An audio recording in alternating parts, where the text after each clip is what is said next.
मोहतरम नाज़रीन, फ्रांस मुस्लिम दुश्मनी में खुलकर सामने आता जा रहा है। यही वजह है कि वह मुसलमानों को नुकसान पहुंचाने का कोई भी मौका हासिल जाने नहीं देता और अब तरह तरह के कानून नाफिज करते मुसलमानों के गिर्द घेरा तंग किया जा रहा है। फ्रांसीसी सदर इमैनुअल मैक्रोन की जानिब से मुसलमान कम्यूनिटी पर चार्टर ऑफ रिपब्लिक वैल्यू के नफाज और उसके तहत मुसलमान बच्चों के लिए खसूसी तौर पर शनाख्ती नंबर अलॉट करने के मुतनाज़ा इक़दाम से नई बहस छिड़ गई है। इमैनुअल मैक्रोन ने फ्रांसीसी काउंसिल ऑफ मुस्लिम फेथ मुज़क्करा चार्टर को कबूल करने के लिए 15 दिन की डेडलाइन दे दी है। इस ज़मन में CFCM के 8 रहनुमाओं ने बुध के रोज़ इमैनुअल मैक्रोन और वज़ीर दाखिला जोराल्ड ड्रामीन से भी मुलाकात की।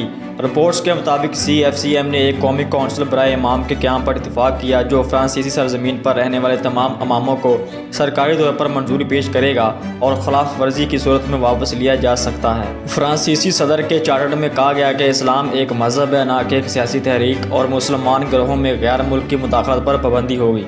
फ्रांसीसी हुकूमत ने भी एक वसी पैमाने पर बिल की नकाब कशाई की जिसका बुनियादी मकसद प्रसी को रोकना है। इंतहा पसंदी को रोकने के नाम पर ऐसे इकदाम चार्टर में शामिल है जिसमें घर पर तालीम देने पर पाबंदी होगी और कानून के तहत स्कूल जाने वाले बच्चों को शनाख्ती नंबर दिया जा सकेगा। कानून की खिलाफ वर्जी करने वाले वालिदैन को 6 माह तक जेल और भारी जुर्माना भी हो सकते हैं। मुसद्दा कानून आइंदा माह फ्रांसीसी काबीना में ज़ेर बहस आएगा जिसमें मजहबी बुनियादियों पर सरकारी अहदेदारों को डराने वाले अफराद के लिए सख्त सज़ाओं की तजवीज़ भी शामिल है।